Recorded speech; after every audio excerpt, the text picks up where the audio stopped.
بسم اللہ الرحمن الرحیم۔ عالم آخرت کے تفصیلی احوال بیان کرنے کا مقصد تفہیم القرآن جلد سوم صفحات 440 442 سورہ فرقان آیت 11 تا 16۔ بل کذبوا بالساعة واعتدنا لمن کذب بالساعة سعیرا اذ رأتهم من مکان بعید سمعوا لها تغیظا وزفیرا وإذا ألقوا منها مكانا ضيقا مقرنين دعوا هنالك ثبورا لا تدعوا اليوم ثبورا واحدا وادعوا ثبورا كثيرا قل أذلك خير أم جنة الخلد التي وعد المتقون كانت لهم جزاء ومصيرا لهم فيها ما يشاءون خالدين كان على ربك وعدا مسئولا۔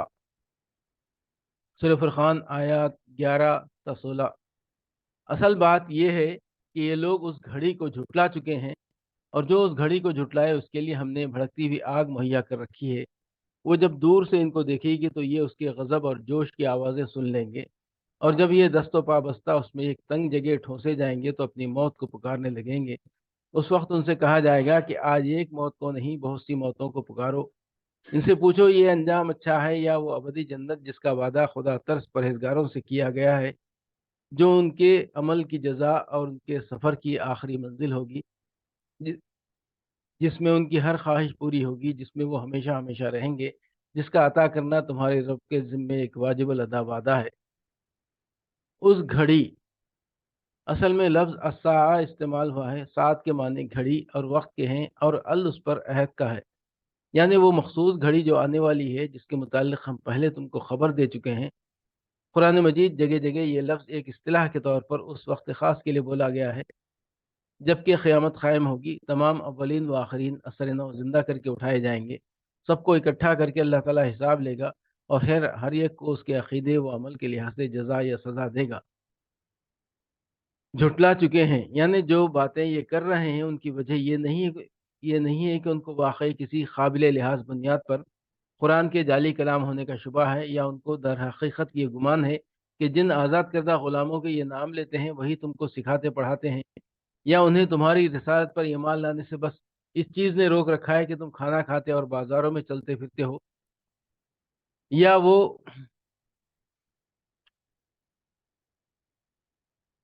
تمہاری تعلیم حق کو مان لینے کے لیے تیار تھے مگر صرف اس لیے رک گئے کہ نہ کوئی فرشتہ تمہاری اردلی میں تھا اور نہ تمہارے لیے کوئی خزانہ اتارا گیا تھا۔ اصل وجہ ان میں سے کوئی بھی نہیں ہے، بلکہ آخرت کا انکار ہے جس نے ان کو حق اور باطل کے معاملے میں بالکل غیر سنجیدہ بنا دیا ہے۔ اسی کا نتیجہ ہے کہ وہ سرے سے کسی غور و فکر اور تحقیق و جستجو کی ضرورت ہی محسوس نہیں کرتے، اور تمہاری معقول دعوت کو رد کرنے کے لیے ایسی ایسی مضحکہ انگیز حجتیں پیش کرنے لگتے ہیں۔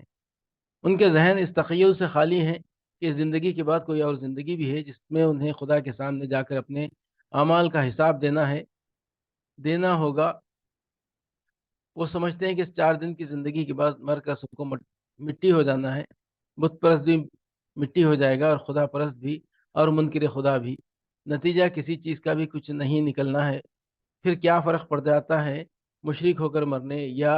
موحد یا ملحد ہو کر مرنے میں؟ صحیح اور غلط کے امتیاز کی اگر ان کے نزدیک کوئی ضرورت ہے تو اس دنیا کی کامیابی و ناکامی کے لحاظ سے ہے، اور یہاں وہ دیکھتے ہیں کہ کسی عقیدی یا اخلاقی اصول کا بھی کوئی متعین نتیجہ نہیں ہے جو پوری یکسانی کے ساتھ ہر شخص اور ہر رویے کے معاملے میں نکلتا ہو۔ دہریے، آتش پرست، عیسائی، موسائی، ستارہ پرست، بت پرست، سب اچھے اور برے دونوں ہی طرح کے حالات سے دوچار ہوتے ہیں۔ کوئی یہ عقیدہ نہیں جس کے متعلق تجربہ بتاتا ہو کہ اسے اختیار کرنے والا یا رد کر دینے والا اس دنیا میں لازماً خوشحال یا لازماً بدحال رہتا ہو۔ بدکار اور نیکوکار بھی یہاں ہمیشہ اپنے اعمال کا ایک ہی مقرر نتیجہ نہیں دیکھتے۔ ایک بدکار مزے کر رہا ہے اور دوسرا سزا پا رہا ہے، ایک نیکوکار مصیبت جھیل رہا ہے تو دوسرا معزز و محترم بنا ہوا ہے۔ لہذا دنیاوی نتائج کا اعتبار سے کسی مخصوص اخلاقی رویے کے متعلق بھی منکرین آخرت اس بات پر مطمئن نہیں ہو سکتے کہ وہ خیر ہے یا شر ہے۔ اس صورتحال میں جب کوئی شخص ان کو ایک عقیدے اور ایک اخلاقی ضابطے کی طرف دعوت دیتا ہے تو خواہ وہ کیسے ہی سنجیدہ اور معقول دلائل کے ساتھ اپنی دعوت پیش کرے، ایک منکر آخرت کبھی سنجیدگی کے ساتھ اس پر غور نہیں کرے گا، بلکہ طفلانہ اعتراضات کر کے اسے ٹال دے گا۔ وہ جب دور سے ان کو دیکھے گی آنکھ کا کسی کو دیکھنا ممکن ہے کہ استعارے کے طور پر ہو، جیسے ہم کہتے ہیں کہ وہ جامع مسجد کے مینار تم کو دیکھ رہے ہیں، اور ممکن ہے حقیقی معنوں میں ہو، یعنی جہنم کی آگ دنیا کی آگ کی طرح بے شعور نہ ہو بلکہ دیکھ بھال کر جلانے والی ہو،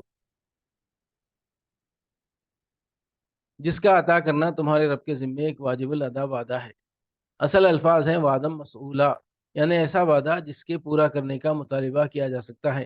یہاں ایک شخص یہ سوال اٹھا سکتا ہے کہ جنت کا یہ وعدہ اور دوزخ کا یہ ڈراوا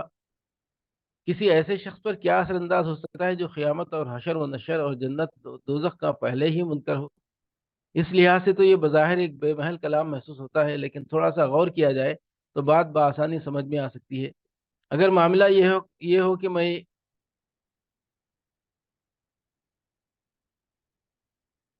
یہ ایک بات منوانا چاہتا ہوں اور دوسرا نہیں ماننا چاہتا، تو بحث و حجت کا انداز کچھ اور ہوتا ہے،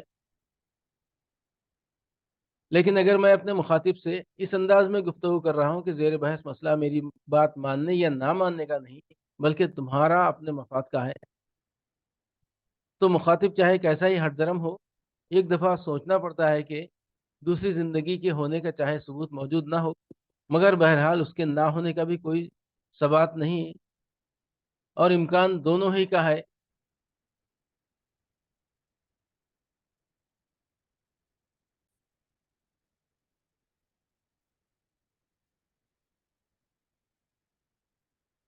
تو مخاطب چاہے کیسا ہی ہٹ درم ہو،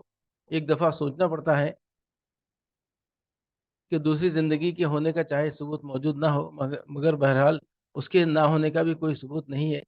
اور امکان دونوں ہی کا ہے۔ اب اگر دوسری زندگی نہیں ہے جیسا کہ ہم سمجھ رہے ہیں، تو ہمیں بھی مر کر مٹی ہو جانا ہے، اور آخرت کے خیال کو بھی۔ اس صورت میں دونوں برابر رہیں گے، لیکن اگر کہیں بات وہی حق نکلی جو یہ شخص کہہ رہا ہے، تو یقیناً پھر ہماری خیر نہیں ہے۔